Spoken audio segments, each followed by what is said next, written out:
चलिए बच्चों, शुरू करते हैं आगे का कहानी। इनर्शिया।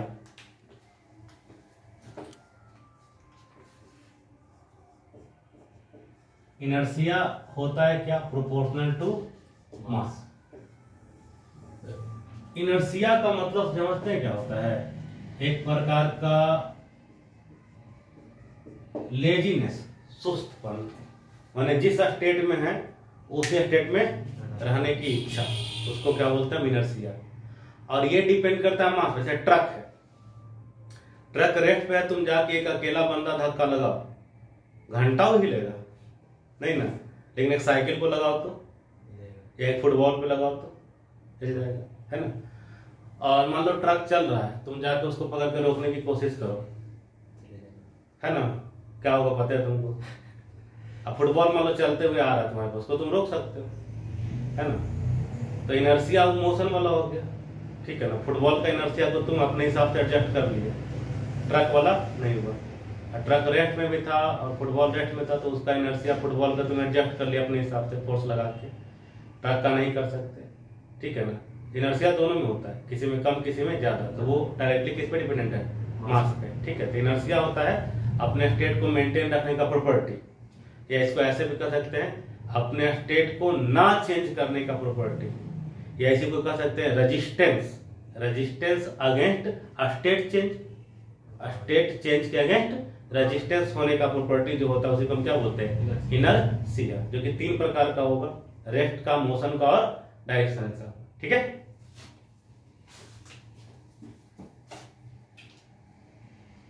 इट इज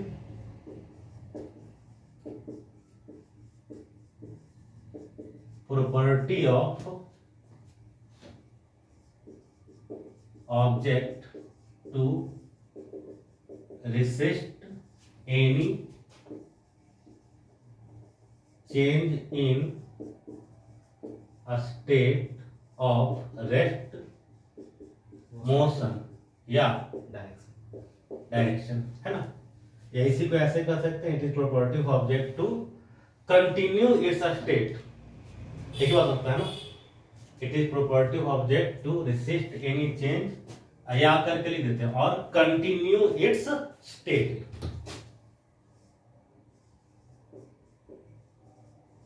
कंटिन्यू, यार गड़बड़ हो रहा है, अलग से लिखना पड़ेगा। नहीं, चलो अलग से लिख देते हैं, सेंटेंस बैठ नहीं रहा है सही से। It is property of object to resist any change in state of rest, motion और डायरेक्शन, या ऐसे करके लिख देते हैं, it is property of object to continue it's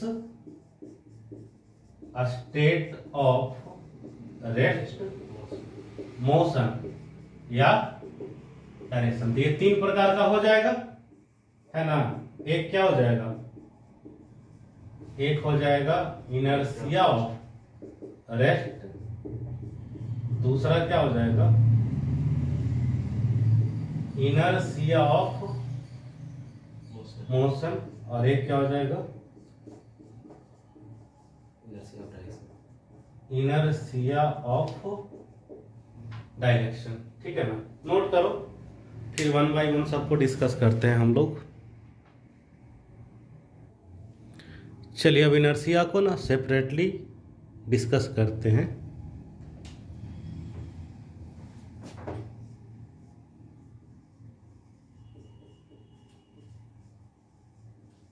अब इनर्शिया ऑफ रेस्ट क्या होगा? एक ऑब्जेक्ट रेस्ट में है तो वो चाहेगा क्या कि रेस्ट का रेस्ट में रहे, और मोशन में जाने से वो क्या करेगा? रिसिस्ट करेगा। ये कब तक करेगा? जब तक कि आप उस पर फोर्स ना लगा दीजिए, एक्सटर्नल अनबैलेंस्ड फोर्स। जब तक नहीं लगाएगा तब तक अपना क्या करेगा? स्टेट को मेंटेन रखेगा। फोर्स लगाइएगा तो चेंज कर भी सकता और नहीं भी कर सकता, वो डिपेंड करेगा कि बॉडी का मास कैसा है और फोर्स कितना आप लगाए हैं, ठीक है। ये है if a body is in rest, then it will continue to be in rest and resist to move। चलने से क्या करेगा? रेजिस्टेंस शो करेगा। इसका बहुत सारा एग्जाम्पल हो सकता है, जैसे बताता हूँ, एक एग्जाम्पल बताता हूँ। बस में आप खड़े हैं, बस रुकी हुई है, सडनली बस चलना शुरू कर दिया, सडनली बस, आपको ऐसे पीछे की तरफ धक्का लगता है कि पीछे गिर जाएंगे।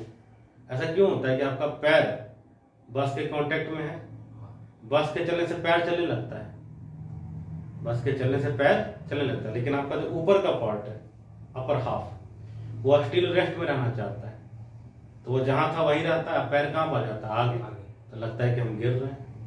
तो ये क्या था? Inertia of rest. ये भी एग्जाम्पल आप जानते हो कि एक गिलास है, गिलास में पानी है, गिलास के ढक ऊपर मुंह के पास एक कागज रख दीजिए, उस पर एक सिक्का रख दीजिए, सडनली अगर खींचते हैं ना कागज को तो सिक्का गिर जाता है पानी में, ठीक है ना?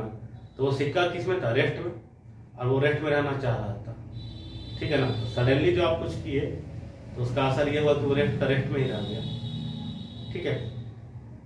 इसका और एग्जाम्पल ये हो सकता है, एक पेड़ है, फल से लदा हुआ पेड़, ठीक है, और पेड़ को आप पकड़ के हिलाइए, सेक कीजिए, तो फल टूट टूट के या पत्ता टूट टूट के नीचे गिर जाता है, क्योंकि फल और पत्ता जो है ना वो इनर्शिया ऑफ रेस्ट के कारण अपनी जगह पे रह जाता है, ठीक है ना। इसका एक और एग्जांपल हो सकता है, जैसे आप कई बार कपड़ों को या कर्टेन्स, पर्दों को ऐसे झाड़ते हैं तो क्या उसमें धूल चिपका होता है ना, वो इनर्शिया ऑफ रेस्ट की वजह से जहां है वहीं पे रुक जाता है, मतलब हवा में अटक जाता है, ठीक है। तो ये कुछ एग्जाम्पल्स हो सकते हैं इनर्शिया ऑफ रेस्ट। आप नोट कर लीजिएगा, मैं लिख नहीं रहा हूँ, मैं जो बोल रहा हूँ उसे नोट कर लीजिएगा रिमाइंड करके, ठीक है। अब मैं आपको दूसरा समझाता हूँ जी, इनर्शिया ऑफ मोशन।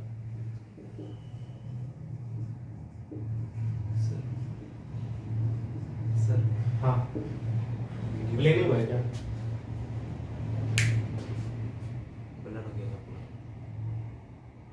वो ऑटो फोकस हो जाएगा, ठीक है ना? अच्छा, कोई बात नहीं। इनर्शिया ऑफ मोशन, इसी का उल्टा, अगर एक बड़ी चल रहा है तो वो क्या करेगा? चलना अपना जारी रखेगा, और वो रेसिस्ट करेगा किस बात के लिए? रुकने के लिए, ठीक है ना। तो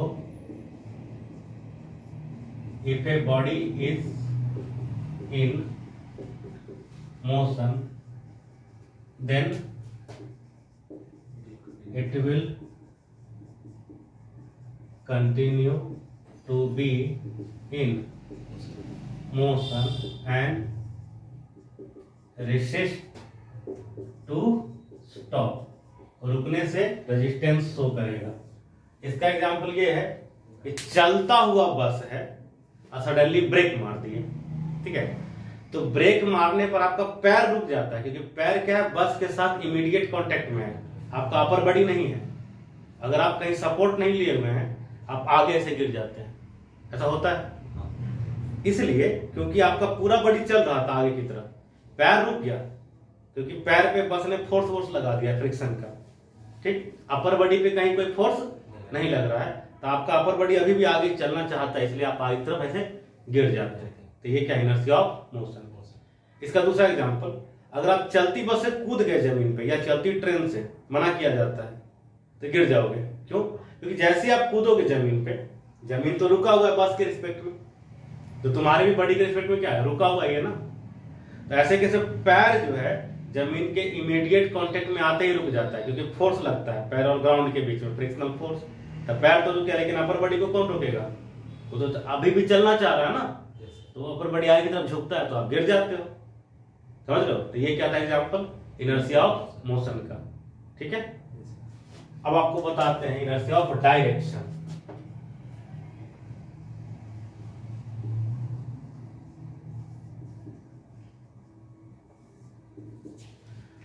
अगर एक बस है और चलते चलते सडनली टर्न ले लें, क्या कर ले?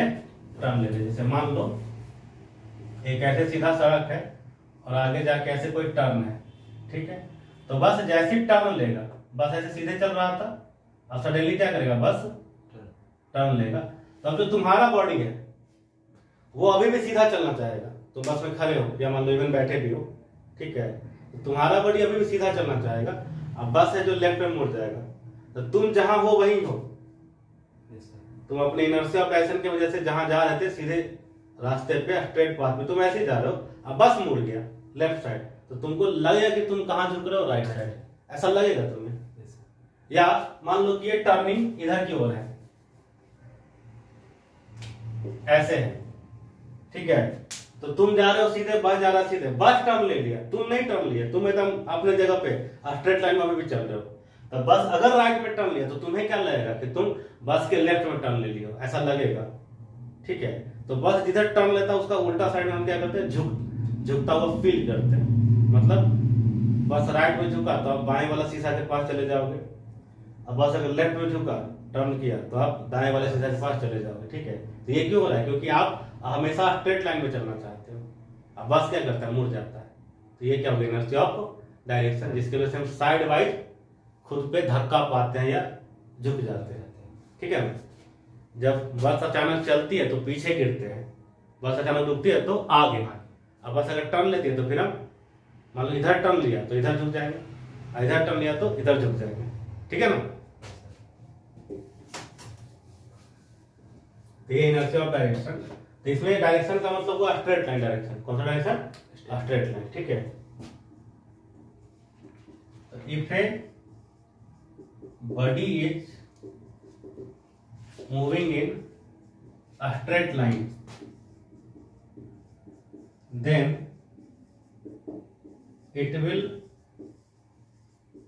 continue to move in same straight line and resist any change in direction. इसका एग्जांपल वही है कि बस अगर सडनली टर्न ले तो पैसेंजर जो होते हैं वो क्या करते हैं, साइड वाइज झुक जाते हैं। ये आप लिख लीजिएगा, मैंने लिखा नहीं, मैंने बोल दिया, एग्जांपल समझा दिया, ठीक है। तो एक चीज और, ये जो हम इनर्शिया वर्ड यूज कर रहे हैं ना, ये ट्रांसलेशनल मोशन के लिए कर रहे हैं। किसके लिए कर रहे हैं, तो इसको हम लोग ट्रांसलेशनल इनर्शिया भी कहेंगे।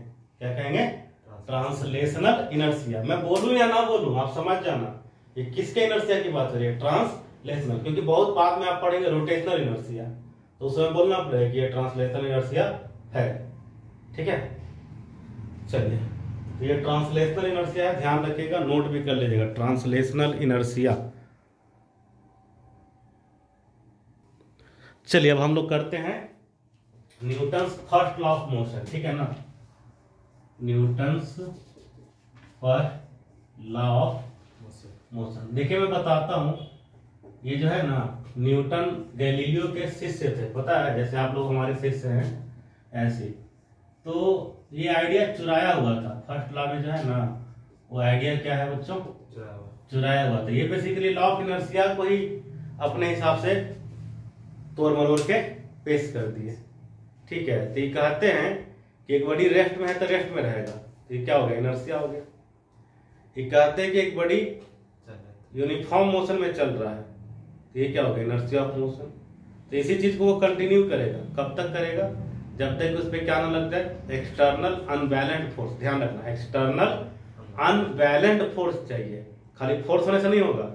कैसा फोर्स चाहिए, अनबैलेंस्ड फोर्स चाहिए, तब जाके कुछ हो पाएगा, ठीक है। तो an object at rest will continue to be at rest, and an object moving with constant velocity. तो कांस्टेंट वेलोसिटी का मतलब क्या होगा, यूनिफॉर्म मोशन। बोलो, यस सर, यूनिफॉर्म मोशन। तो कोई ऑब्जेक्ट जो है वो यूनिफॉर्म मोशन में है तो वो अपने उसी यूनिफॉर्म मोशन को कंटिन्यू रखेगा, ठीक है ना। An object moving with constant velocity will continue its uniform motion until and unless an external unbalanced force act on it, ठीक है। तो ये कुछ खास नहीं, लॉ ऑफ इनर्शिया ही है, ठीक है। इसमें दो इंपॉर्टेंट पॉइंट मैं बताना चाहूंगा, ठीक है। बोर्ड में इस टाइप का सवाल पूछता है। फर्स्ट लॉ से हम समझते क्या है, देखो बच्चों, फर्स्ट लॉ से ना बेसिकली फोर्स का क्वालिटी पता चलता है। ये अनबैलेंस फोर्स यदि लग जाता तो क्या करता, रेस्ट को बिगाड़ देता या यूनिफॉर्म मोशन को बिगाड़ देता। ये बेसिकली फोर्स का क्वालिटी बतलाता है फर्स्ट लॉ, ठीक है ना। It gives qualitative definition of force या क्वालिटेटिव आइडिया ऑफ फोर्स, ठीक है ना। It gives qualitative idea of force. दूसरा इंपॉर्टेंट पॉइंट जो इसमें है, ये कह रहा है रेस्ट में कोई चीज है मतलब एक्सेलरेशन 0, और ये कह रहा है कि कोई चीज यूनिफॉर्म मोशन में है मतलब एक्सेलरेशन 0, जब उस पर कहीं से कोई फोर्स नहीं लग रहा है। तो ये बेसिकली इनर्शियल फ्रेम का डिफिनीशन बताता है। ये चीज क्या बताना चाह रहा है, इनर्शियल फ्रेम का डिफिनीशन बताना चाह रहा है। ये दूसरा इसका इंपॉर्टेंट फैक्ट, ठीक है ना। तो इट गिव्स आइडिया अबाउट, मैं शॉर्ट में लिख दे रहा हूं, इनर्शियल फ्रेम है, इनर्शियल फ्रेम है, ठीक है। तो ये हो गया जी फर्स्ट लॉ, नोट कर लीजिए। चलिए अब हम सेकेंड लॉ करेंगे। उससे पहले आप सबको पता होगा लीनियर मोमेंटम है ना, एक लाइन इसके बारे में डिस्कस कर देते हैं जी। Linear momentum,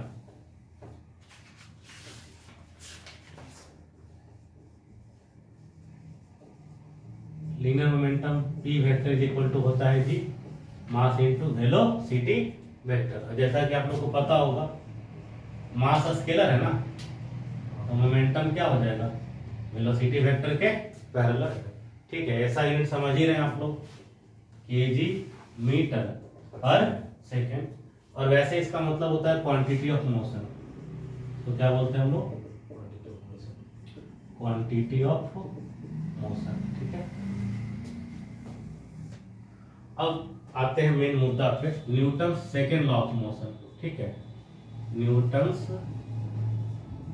second law of motion, ठीक है। आप एक पार्टिकल को देखिए, मान लीजिए अगर ये रेस्ट में है तो ये हमेशा क्या रहेगा, रेस्ट में, जब तक आप इस पे कुछ एक्सटर्नल अनबैलेंस फोर्स ना लगा दें। और अब यदि आप इस पे एक या अनेक फोर्स लगा दीजिए तभी रेस्ट पे रहेगा, चल पड़ेगा। मान लीजिए कि इसका कुछ वेलोसिटी था, सपोज v1, अब बहुत सारा फोर्स लगा दीजिएगा तो इसका वेलोसिटी बदल के क्या हो जाएगा, v2। अब मान लीजिए कि इसका मास है m, m इंटू v1 क्या हो गया इसका लीनियर मोमेंटम इनिशियल, और m इंटू v2 क्या हो जाएगा इसका मोमेंटम फाइनल। तो इसका मोमेंटम क्यों बदल रहा है, फोर्स की वजह से। किसकी वजह से, फोर्स की वजह से। तो जब एक सिस्टम पे, एक सिस्टम का मतलब एक पार्टिकल या ऐसे भी हो सकता है बहुत सारा पार्टिकल, ठीक है ना। तो जब एक सिस्टम ऑफ पार्टिकल पे आप एक या अनेक फोर्सेस लगाते हैं जिसका कि एक रिजल्टेंट आएगा, जिसको क्या बोलेंगे, अनबैलेंस्ड फोर्स। बैलेंस फोर्स से कुछ नहीं होने वाला है, जो भी होगा किससे होगा, अनबैलेंस, वो भी एक्सटर्नल, वो भी एक्सटर्नल।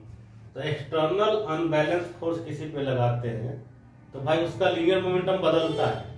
अकेला पार्टिकल रहेगा तब भी, और सिस्टम ऑफ पार्टिकल रहेगा तब भी। तो चेंज इन मोमेंटम का फोर्स के साथ डायरेक्टली प्रोपोर्शनल वाला रिश्ता है with respect to time, with respect to time. इसी को हम क्या बोलते हैं, Newton second law of motion. Simple example है, फुटबॉल रखा है, फुटबॉल का वेलोसिटी कितना है, 0, मोमेंटम कितना है, 0।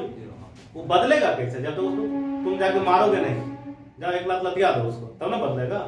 तो वही बात है, या मान लो एक फुटबॉल चल रहा है तो रुकेगा कब, जब तुम उसे फोर्स लगाओगे। ठीक, अब तुम इमेजिन कर लो, एक फुटबॉल नहीं 2 फुटबॉल है, दोनों चल रहा है, या मान लो दोनों रुका हुआ, या एगो चल रहा है एगो रुका हुआ, ऐसा कुछ सीन बन रहा है। तो उनका जो भी मोमेंटम वो बदलेगा, तो कैसे बदलेगा। गांव में लोग ऐसा खेलता है, कंचा वाला गेम, ढेर सारे से कंचा सरिया दो, गोली, गिलास का गोली, ये वो गोली हम मार तो सब छितरा नहीं जाता है। या आई थिंक स्नूकर बोलते हैं, क्या है चीज को, कैरम बोर्ड ले लो, कैरम बोर्ड में बहुत सारा गोटी से एक बार स्ट्राइकर मारे पूरा क्या होता है, साइड से भाग जाता है। तो समझो कि उन गोटियों को पार्टिकल मान लो, उनका मोमेंटम क्यों बदलता है, जब बाहर से स्ट्राइकर मारते हो, फोर्स लगाते हो, स्ट्राइकर चलता है तो जाके क्या करता है, वो फोर्स लगाता है, मारता है, सिंपल सी बात है। एक गोटी रहता तब भी, बहुत सारा गोटी रहे तब भी, तो एक अकेला पार्टिकल रहे चाहे बहुत सारा पार्टिकल रहे, उनका मोमेंटम क्यों ही बदलेगा, because of external unbalanced force. तो चेंज मोमेंटम किसके प्रोपोर्शनल होता है, एक्सटर्नल अनबैलेंस्ड फोर्स के। ठीक है, तो time rate of change, time rate of change of linear momentum, linear momentum of a particle, यहां पे लिख देना है, और क्या, सिस्टम ऑफ पार्टिकल्स, एक अकेला पार्टिकल है या सिस्टम ऑफ पार्टिकल है, फर्क नहीं पड़ता। ठीक है ना, time rate of change of linear momentum of a particle और a system of particle is directly proportional to the external unbalanced force. ठीक है ना, अब इसको देखो, मान लो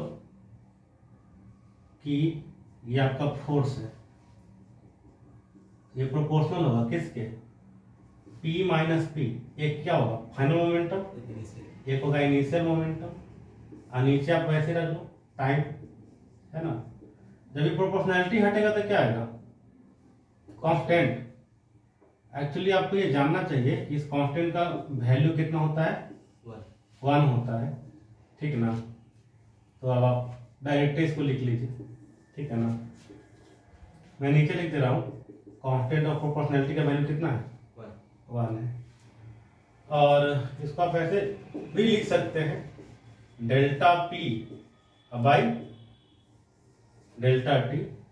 और इस तरीके से आपको मैंने पढ़ाया है, टाइम इंटरवल में कोई चीज निकालते हैं तो वो क्या होती है, एवरेज होती है। इसी को इंस्टेंटेनियस फॉर्म में निकाल सकते हैं ना हम लोग, एफ इंस्टेंटेनियस, तो ये क्या हो जाएगा जी बाबू, डीपी बाई डी टी। ठीक है,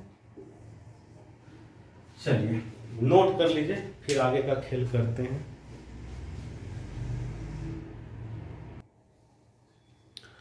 आगे देखते हैं हम लोग। हमने अभी अभी देखा कि फोर्स इक्वल टू हम लोग क्या लिख सकते हैं, डीपी बाई डीटी। आप लोग पढ़े हैं ना, मोमेंटम का मतलब क्या होता है भाई, मास इनटू वेलोसिटी। ठीक है, तो प्रोडक्ट रूल आप लोग को पढ़ाए होंगे हम डिफरेंशिएशन में, याद आ रहा है। एक बार m को कांस्टेंट रखेंगे तो v का डिफरेंशिएशन करेंगे, एक बार v को कांस्टेंट रखेंगे तो m का डिफरेंशिएशन करेंगे, है ना। तो देखिए इसको ऐसे लिख रहे हैं, m को रखे कांस्टेंट तो डिफरेंशिएशन क्या आ गया, dv बाई dt। एक बार v को रखे कांस्टेंट तो क्या आ गया, dm बाई dt। ठीक है, अब यहां से दो तरह का बात हो सकता है, एक जिसमें मास क्या रहे कांस्टेंट और वेलोसिटी क्या रहे नॉट कांस्टेंट। तो मास कांस्टेंट, इसका डिफरेंशिएशन कितना आ जाएगा जी, 0। तो F इक्वल टू क्या आ जाएगा, यहां से देखिए ये खत्म हो जाएगा, यही बचेगा आपको m into dv by dt, या इसी को आप लोग लिखते हैं ma, समझे। तो F is equal to ma, Newton का सेकंड लॉ नहीं है, क्या है, dp बाई dt। ये उससे ट्रांसफॉर्म करके हम पहुंचते हैं किसके लिए, यदि ऑब्जेक्ट का मास क्या है, कांस्टेंट है तब, ठीक है ना। और इसको हम ऐसे भी लिख सकते हैं, पढ़ाए हैं ना, m इंटू जो dv बाई dt है, इसको ऐसे लिख सकते हैं ds by ds multiply divide, इसको भी लिखते हैं, इसको भी लिखते हैं ना, वेलोसिटी याद है m into v into dv by ds, भी फार्मूला पढ़ाए होंगे एक्सेलरेशन में, काफी बार इस्तेमाल किया हम लोग, है ना। इसका इस्तेमाल कब करते हैं मैं बता रहा हूं, अगर m क्या हो जाए, वेरिएबल, अब v क्या हो जाए, कांस्टेंट। हम लोग ये कब होता है, ये होता है वेरिएबल मास सिस्टम रॉकेट में। रॉकेट में लगातार क्या होता है कि रॉकेट का मास बर्न होकर निकलते रहता है ना बाहर, रॉकेट सिस्टम में इसको हम इस्तेमाल करते हैं। या जैसे कोई मशीन गन है, तो मशीन गन से क्या होता है, लगातार बुलेट फायर हो रही है ना, तो मास लगातार मशीन गन का क्या हो रहा है, घट रहा होगा। तो इस तरीके के वेरिएबल मास सिस्टम में आप इसका इस्तेमाल कर सकते हैं, ठीक है। तो इसमें क्या हो जाएगा, वेलोसिटी कांस्टेंट है, तो dv बाई dt कितना आ जाएगा, 0। तो ये वाला खत्म, तब फोर्स का फार्मूला क्या रह जाएगा, v into dm by dt, ठीक है। चलो नोट कर लो,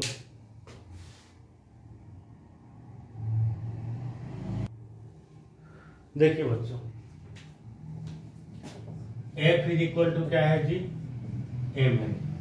अब आप लोग मोशन का इक्वेशन पढ़े थे ना जी, v बराबर u plus A T, S बराबर U T plus half A T square, V square बराबर यू स्क्वायर प्लस 2s।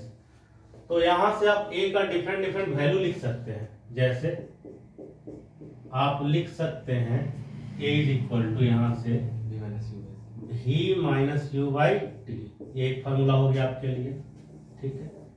आप ऐसा कर सकते हैं, इसको देखिए, a बराबर लिख सकते हैं v square minus u square divide by 2s, तो ये भी फार्मूला हो जाएगा m into v square minus u square divide by 2s, ये भी फार्मूला हो सकता है। और एक और फार्मूला हो सकता है, इसके लिए मैं ये मान के चल रहा हूं कि u क्या है, अगर 0 तो s बराबर क्या आ जाएगा, हाफ ए टी स्क्वायर, तो a बराबर कितना आ जाएगा, 2s into T square, m into हो जाएगा 2s बाई टी स्क्वायर। तो ये सिंपल सी बातें हैं, कोई भारी चीज है नहीं, ठीक है, नोट कर लीजिए।